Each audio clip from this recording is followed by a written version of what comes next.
สวัสดีค่ะแม่บ้านจิงโจ้นะคะวันนี้แม่บ้านจิงโจ้จะมาทำซุปไก่ค่ะก็ชิคเก้นซุปวิดเวจี้นะคะก็จะใส่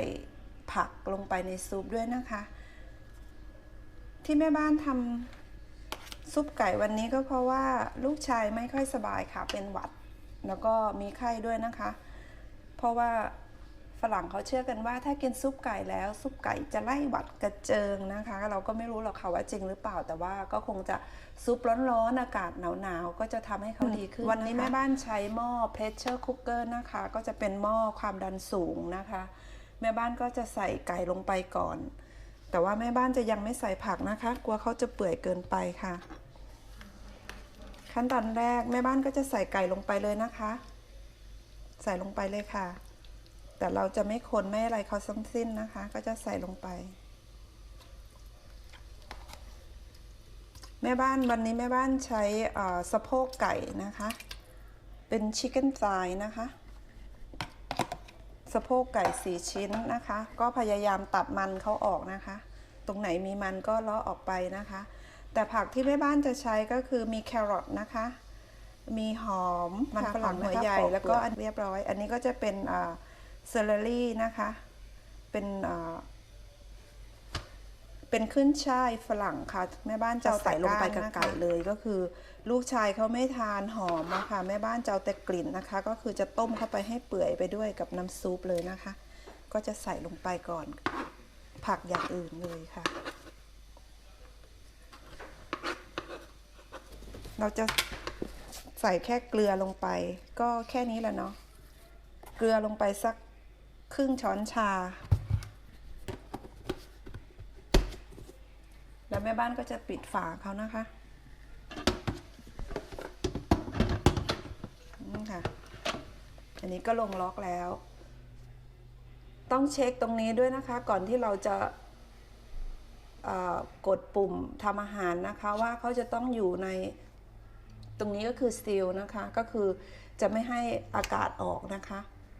เพราะว่าถ้าลีฟไว้ถ้าเราเปิดเขาไว้อย่างนี้นะคะ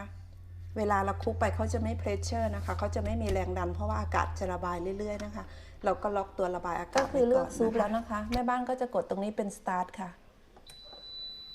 อันนี้ก็ทิ้งเขาไว้อย่างนี้นะคะตัวนี้ก็จะเป็นฮีตติ้งถ้าเขาเริ่มที่จะปรับความร้อนได้ก็ขั้นตอนของเขาก็จะเริ่มมาเรื่อยๆนะคะจนถึงตรงนี้ถ้าไฟแดงมากระพริบตรงนี้แสดงว่าเขาสุกแล้วนะคะแล้วเราจะมาดูหลังจาก20 นาทีกันนะคะค่ะตอนนี้หม้อของเราก็ผ่านไป20 นาทีแล้วนะคะแม่บ้านนึกได้ว่ามีใบกะวานอยู่ก็จะใส่ใบกะวานลงไปนะคะใส่ใบกะวานลงไป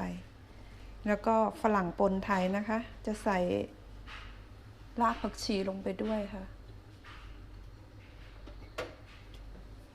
ทีนี้ก็แม่บ้านก็จะใส่ผักที่มีลงไปนะคะก็ใส่ทุกอย่างลงไปในหม้อแล้วนะคะแม่บ้านก็จะใส่ผงปรุงรสนะคะค่ะก็จะมาใส่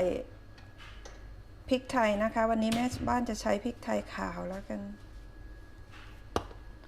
ใส่พริกไทยลงไปค่ะก็จะใส่ผงปรุงรสลงไปอีกช้อนหนึ่งนะคะขั้นตอนนี้ก็คนเขานิดหน่อยนะคะเราก็จะตุ๋นเข้าไปอย่างนี้นะคะให้เขานุ่มค่ะเราก็ปิดฝาเขาเหมือนเดิมนะคะ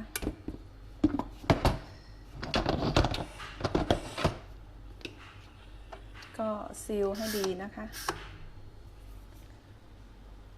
อันนี้เขาอยู่ในหมวดวอร์มเราก็จะยกเลิกเข้าไปก่อนนะคะเราก็จะตุ๋นเข้าไปอีก20 นาทีค่ะค่ะทีนี้ซุปของเราก็สุกแล้วนะคะขั้นตอนแรกเลยเราก็จะปรับตัวนี้มานะคะจะเห็นไหมคะว่าไอ้น้ำเขาจะพุ่งขึ้นมานะคะอันนี้แม่บ้านเปิดนิดเดียวนะคะเพราะว่าถ้าเขาเปิดแรงไอ้น้ำเขาก็จะขึ้นมาแรงนะคะอันนี้ให้ระวังให้ดีนะคะเพราะว่าน้ำจะร้อนมากอะค่ะก็จะเปิดทิ้งไว้อย่างนี้นะคะจนความดันเขาหมดไปจากหม้อนะคะแต่อีกวิธีหนึ่งก็คือถ้าเรา คลุกเขาไว้อย่างเงี้ยก็ทิ้งเขาไว้สัก10 หรือ 15 นาทีด้วยตัวเขาเองโดยที่เราไม่ต้องทำอะไรนะคะไอ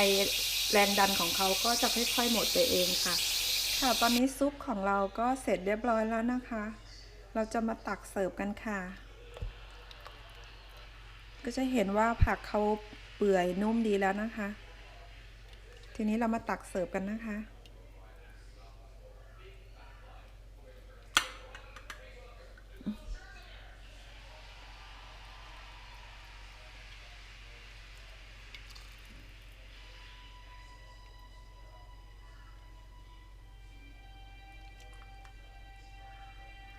นะคะเป็นไงคะหน้าตา